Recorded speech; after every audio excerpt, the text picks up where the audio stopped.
Bonjour à tous et un grand merci au festival de diffuser Les Cités d'Or. Je suis très heureuse de savoir que le documentaire voyage et qu'il va être montré à nouveau. Je vais vous parler un petit peu du film, mais vraiment pas longtemps. Parce qu'un documentaire de 90 minutes, c'est déjà bien assez long.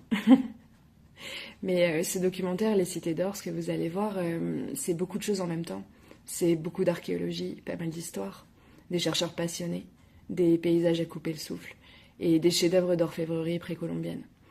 Mais peut-être une chose que j'aime bien souligner, parce que c'est une idée qui m'a accompagnée tout du long pendant la préparation de ce documentaire, pendant toute sa production finalement et jusqu'à aujourd'hui, c'est la question de l'impact politique des histoires. En tant que groupe humain, je pense que je peux le dire sans prendre trop de risques, on a une grande tendance à se raconter des histoires, à créer des narratifs pour essayer de mieux comprendre qui on est, d'où on pense venir, où on aimerait aller.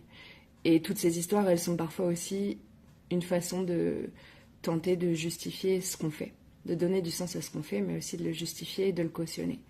Et ça, c'est très vrai dans le cas des Cités d'Or. En fait, quand on regarde le contexte de l'opération expansionniste européenne du XVIe siècle, dont le film relate une petite partie, c'est vertigineux.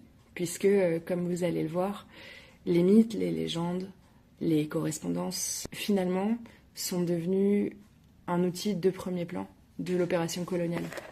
Donc voilà, ce documentaire, c'était une façon de réfléchir à ça et de se poser une fois de plus la question, qui écrit l'histoire et quel effet est-ce que ça produit? Voilà.